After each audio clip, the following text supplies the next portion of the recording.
গুরুত্ব দিলে প্রয়োজন মনে করে না, আর না দিলে অভিযোগের কোনো শেষ নেই। এই শহরে থেকে যাবার গল্পের চেয়ে ছেড়ে যাবার গল্পই বেশি। মাঝে মাঝে নিজের নামে এমন কিছু কথা শুনি যা আমি নিজেও জানি না। কষ্ট সহ্য করা মানুষগুলো একদিন ঠিকই সুখী হবে, কিন্তু যারা কষ্ট দেয় তারা কোনো দিনও সুখী হতে পারে না। কাউকে ভুল বোঝার আগে সত্যিটা একবার যাচাই করে নিও, না হলে একটা সুন্দর সম্পর্ক ভাঙতে বেশিক্ষণ লাগবে না। মাটিতে পড়ে থাকা সামান্য ধুলো তোমার কোনো ক্ষতি করতে পারবে না, কিন্তু যখন ওই ধুলো তোমার চোখে পড়ে তখন খুব যন্ত্রণাদায়ক হয়ে ওঠে। ঠিক তেমনি জীবনে কাউকে তুচ্ছ বা দুর্বল ভাবা উচিত নয়। উদ্দেশ্য সৎ আর লক্ষ্য যদি ঠিক হয় তাহলে সাফল্য আসবেই। বুদ্ধি যেটুকু বাড়ে সেটা ধোঁকা আর ধাক্কা খেয়েই বাড়ে, বাদাম দুধ বা হরলিক্স খেয়ে নয়। ভুলে যাও, ভালো থাকবে। যে মানুষটা তোমাকে নিয়ে ভালো থাকতে চায় তাকে একটু ভালোবাসা দাও, দেখবে সে কখনো তোমায় ছেড়ে যাবে না। যারা মিথ্যা বলে না তারা খুব বিপজ্জনক, কারণ তারা যখন একটা দুইটা মিথ্যা কথা বলে তখন সেই মিথ্যাকে সত্য হিসাবে ধরা হয়, যা 1000 ভেড়ার পালের মধ্যে একটা নেকড়ে ঢুকে পড়ার মতো। আজব হলেও এটাই সত্যি, অশিক্ষিত কেউ বেকার নেই, যত বেকার আছে সব শিক্ষিত। গরিব লোক যদি ধনী মেয়েকে বিয়ে করে তাহলে সে স্ত্রী পায় না, পায় একজন শাসক।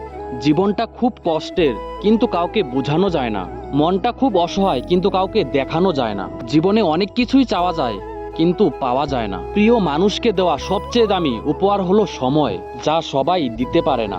সরাসরি চোখের দিকে তাকিয়ে কেউ মিথ্যা বলতে পারে না, মিথ্যা বলতে হয় অন্য দিকে তাকিয়ে। আর যে চোখের দিকে তাকিয়ে মিথ্যা বলতে পারে সে সবচেয়ে ভয়ঙ্কর। দুঃসময়ের অন্ধকার কখনো কখনো আমাদের জীবনের সবচেয়ে উজ্জ্বল মুহূর্তটির দ্বার খুলে দেয়। জীবনে সবকিছুই করবে, কিন্তু যে ধোঁকা দিয়েছে তাকে আর দ্বিতীয়বার বিশ্বাস করবে না। কারোর জন্য দুঃখের স্ট্যাটাস দিয়ে কি লাভ? যে তোমার মনের কথাই বুঝলো না সে তোমার 2-4 লাইনের স্ট্যাটাস দেখে কি বুঝবে? কিছু মেয়েরা ভালোবাসে বেশি কিন্তু প্রকাশ করে কম। সত্যি বলার অভ্যাস থাকলে তোমার কিছু মনে রাখতে হবে না, পুরানো হলেই তার দাম কমে যায়, সে সম্পর্ক হোক বা জিনিসপত্র। মানুষের জীবনের প্রথম প্রেমটা সবসময় রিয়েল হয়, কিন্তু সেটা ভুল সময়ে ভুল মানুষের সাথে হয়। কিছু সম্পর্কে বয়স বাড়ার সাথে সাথে ইগনোরের পরিমাণ বাড়ে।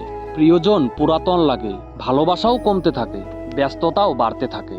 রিসিভ না করা প্রতিটা কল, উত্তর না দেওয়া প্রতিটা মেসেজ, আর এড়িয়ে যাওয়া প্রতিটা কথা আমাদেরকে জানান দেয় যে সব শেষে আমরা কতটা মূল্যহীন হয়ে গেছি তার কাছে। সত্যি কথাগুলো সবসময় বক্তৃতার মতো শোনায়, মিথ্যাগুলো তো শোনায় কবিতার মতো।